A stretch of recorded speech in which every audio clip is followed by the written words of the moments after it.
I think this is a hot, hot, hot story that we have today. So I can't wait to get started.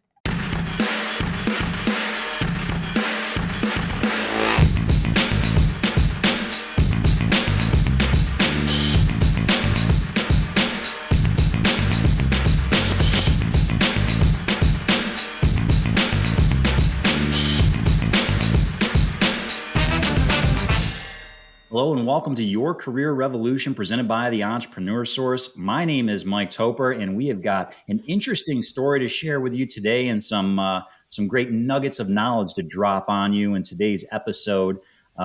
Here to join me right now, bring in my co-host Tamara Loring. She is the Chief of Brand Ideology for TES. Tamara, as we're recording this, it's a bit frigid, but we're going to heat things up today with this chat. How are you? I'm great. And yes, let's definitely heat it up. I think this is a hot, hot, hot story that we have today. So I can't wait to get started. And absolutely thrilled to bring in our guest, Dylan Brogg and Scott Kaiser. Both have interesting stories and kind of how they worked it together. We'll have you guys introduce yourselves first, starting with Scott. Hey, Mike, thanks for having me. My name is Scott Kaiser. I'm a career ownership coach with the Entrepreneur Source located here in central Wisconsin. And Dylan?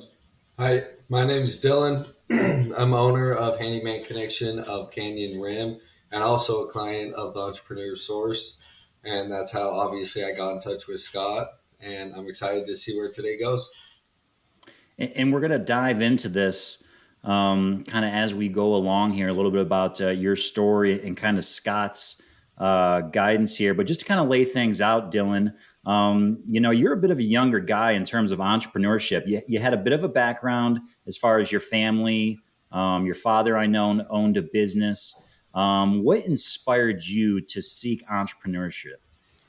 Quite a few things. Obviously, growing up, I was one out of a few kids that was always going to work with dad, kind of saw certain struggles with grandpa, with him and everything. So I've definitely been around it. And then as the years progressed, once he got into a position, he was able to help more and more people. And that's when I started reflecting on, wow, here is the big key of being an entrepreneur. Here's what you can take. And that was the ability to now reach out and help other people. And then obviously with his passing in 2020, kind of put a wrench in my plans of working with the family business. New ownership, few things changed kind of straight away from what he stood for. And that led me to, hey, what do I need to do or what can I do to still reach my personal goals and still have that ability to help people? And that kind of led me down this trail. Wow. And you mentioned that was kind of, can you just lay that out there? You mentioned like your personal goals. What were some of those? Yeah, the main one, obviously this one's like my biggest pride and joy and my biggest goal that I have. And I want to own some property, get a bunch of school buses and bus underprivileged kids up to the property, have a bunch of different people helping out, bunch of different courses and anything that they want to do, anything beneficial to them, and kind of just be that person that is there for them, especially in these groups of children that they do feel alone. They don't have certain possibilities that maybe all of us have had, or we've had that person, that coach that has led us down, these paths that we can go accomplish great things. And that's the main one is how am I going to get to the point where I can do that? Whether it's time, financial, whatever it is, and looking at, the entrepreneur side, that essentially led me to say, hey, this is going to be the best tool in order to reach that. Wow, it's so inspiring. And like Mike, my host, said, Dylan, you are still very young. So many people are in their 30s, 40s, 50s, still figuring out what they're going to be when they grow up. And you had amazing role models, it sounds like, in your life, whether it was your grandfather, your father, just to show you what it looks like to become self-sufficient. Now, with his passing, you said that threw a little bit of a wrench in your plans and for a little while, did you go into corporate America? Did you pursue a job? I'm just kind of curious to learn more about what led you back down the path of entrepreneurship. Yeah, well, before I went off to college, I went out to Arkansas, played soccer out there. Obviously, a little bit younger, a little bit less mature than I am now. Excited to get out of Utah. I was like, I'm never coming back. And I go, find a job, do this. And then, a week from graduation, get a call from dad. He's like, hey, if you want a job, I got one for you. And I also knew, hey, a little bit target on my back, just being the owner's son, and pretty much came back to help him. And then it just allowed me to build a relationship with him. That was kind of my foot in on that. And I could see him and I's relationship growing with that. I did, once he passed, I did end up leaving, did a few handyman jobs, some landscaping, some miscellaneous different jobs here and there, and just kept trying to go back and keeping what I saw as his legacy going. And then I got to the point where no matter what I was doing, the amount of effort, heartache, whatever it was that I was putting in, there was nothing else I could do. And then I realized, hey, his legacy is within all of his children. And that's when I said, hey, this is my time to, I can keep that legacy going on taking who he was, the type of character he instilled in me, and just keep that going. And so I battled with going back and forth in the family business, and then finally was like, hey, I need to look elsewhere. So I was looking corporate, and then that's when I got in touch with Scott. Wow. Yeah, and that's one of the things. That's one of the things we talked about, Tamara, and you talk about it in the book, of course. Your career revolution, reclaim the lifestyle of your dreams. There, of course, obviously, and we always got a copy. But about the lifestyle, and that was a big thing. And Dylan talked about working with the children, right? Tamara, is the lifestyle, the wealth, and the equity goals, kind of how that aligns. Yeah. I mean, sometimes people think the business is the dream. And what I'm hearing as I'm listening to Dylan's story, and I love it, is his father's legacy lives on through him. His dad planted the entrepreneurial bug in him, but it doesn't just need to be the coffee and water business that his dad was in. It doesn't just need to be one thing. The business can be the vehicle to attain the income, the lifestyle, the wealth, and the equity he desires. So what I love about Dylan's story is that he sees entrepreneurship and business ownership as a way to pursue that dream that he has, to buy more land in Utah, to serve the underprivileged, and serve kids with give them experiences that they've never had before, maybe be a mentor or coach for them, much like Scott was a coach for Dylan, right? I don't know that he woke up one day saying, I always wanted to be in the handyman connection business. But at some point, he realized that maybe this is a pathway to be able to pursue my dreams. Yeah, and I want to ask, as we bring in Scott once again here, Scott, I want to ask you about connecting with Dylan here. And, again, Dylan talks about coming from a background where, he saw his family's business and then he sought entrepreneurship. You yourself, before becoming a career coach, you were a business owner as well.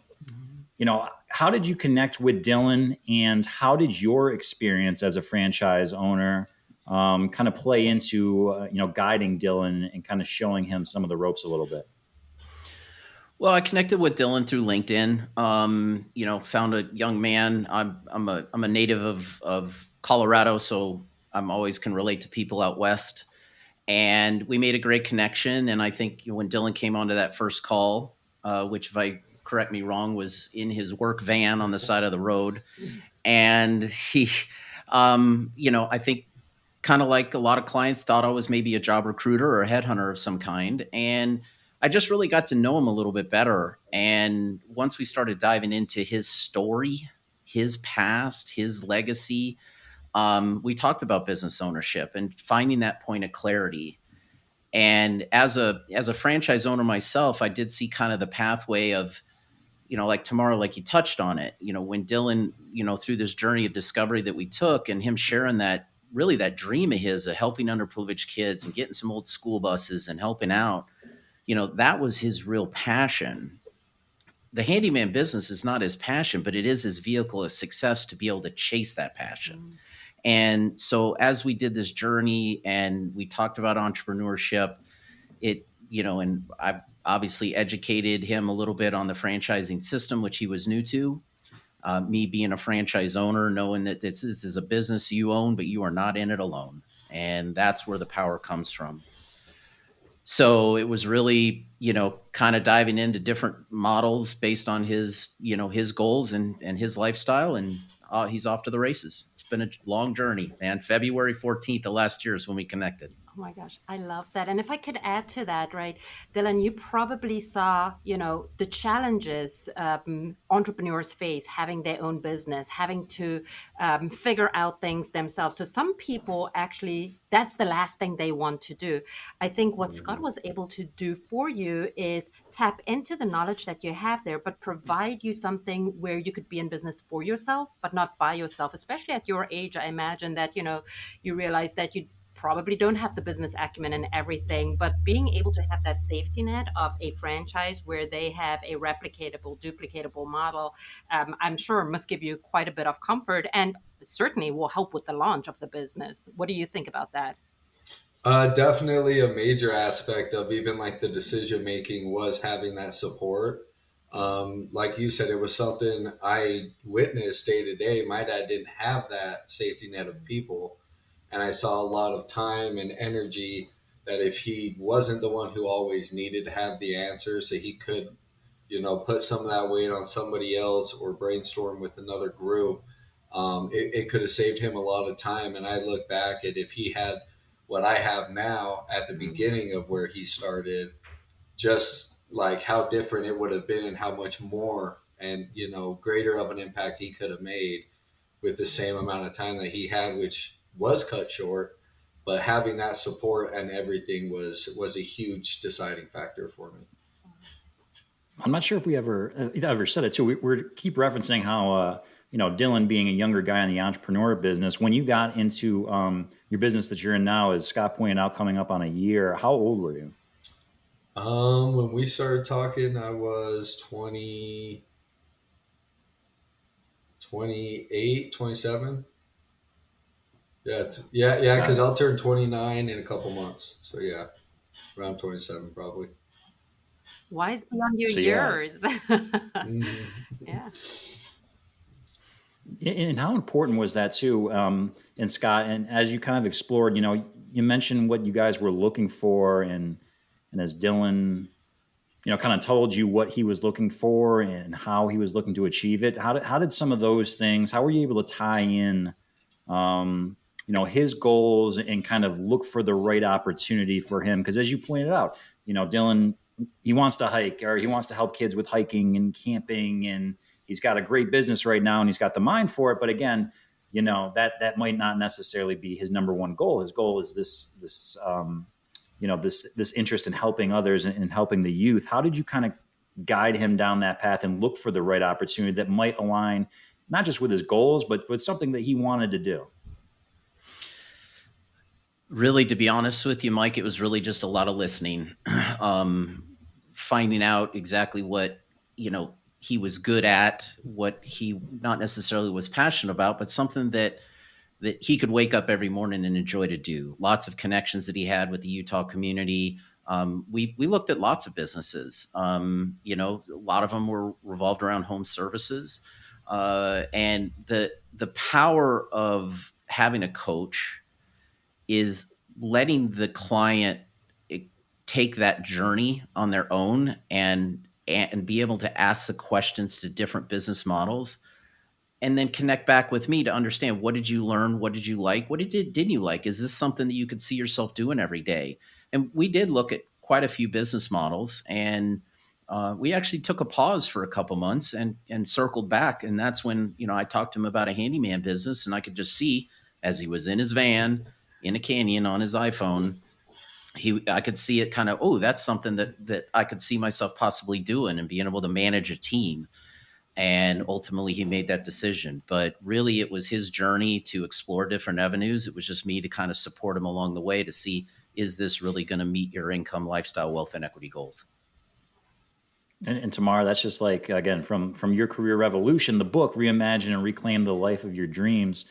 I think you touched on it. That's kind of what they talk about in chapter 5, right? The business and kind of the dream for Yeah, yourself. one of the things we touch on in chapter 5 is exactly that the business does not necessarily equate the dream, but many people have this conception that I'll have to find my dream job or the dream business, and not realizing that it's part of the journey, that there may be multiple vehicles out there. Entrepreneurship doesn't come in just one flavor, right? Dylan's dad's business was not the only way a business can be run. He discovered franchising along the way. He discovered the handyman connection and realized that, this is something I can see myself doing. This is something that I can love. And guess what?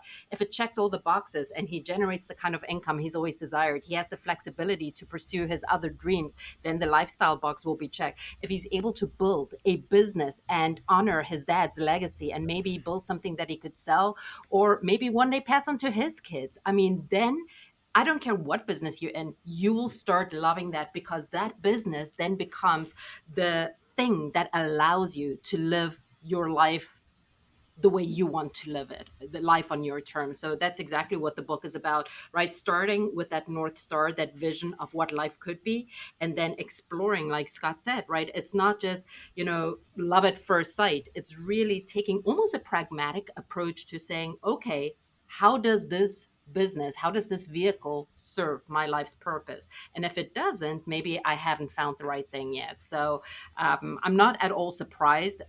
Scott has heard this many, many times before, but when our clients give themselves permission to have an open mind, 95% of the time, if they end up in a business, they end up in something completely different than they would have expected initially. And I'm sure this is the fact or the case here for Dylan too. So, what gets me giddy is thinking maybe back a year or two where you were at in your life and looking at where you are today, right? You probably couldn't have imagined that this is what you would be doing, or even sitting on a podcast with us today talking about this journey. Not from the van, at least. At least he's in a room today. Right. There you go. So we're a year in, or you're a year in now, Dylan. So kind of how has everything been going with the business and kind of your goal of achieving what you wanted? Yeah, it's been really good. It's crazy. I think it's just been that long, just a lot of knowledge coming in. I've heard the expression drinking from a fire hose. Mm-hmm. And this last year, that definitely makes a lot of sense to me. It's been really good, though. Have conference coming up, onboarding a few more people and everything else like that. Definitely excited for this year. Getting some new vehicle wraps and some other material out there, kind of get into the community a bit more. So it's very exciting. And I couldn't have thought, looking back, hey, this is where I'm going to be. Like you guys said, sitting in a room doing a podcast, talking about my company. Like that's wild to me.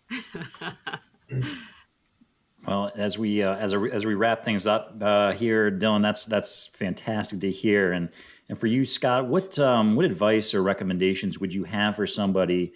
We do these podcasts and we talk to these entrepreneurs, and like I said, you can look for a change of career, look for a different opportunity for any different type of reasons, but whether that's for career burnout, or in this case, just looking to facilitate your lifestyle. If somebody's looking to make a change or looking for a different opportunity, what advice would you have for them?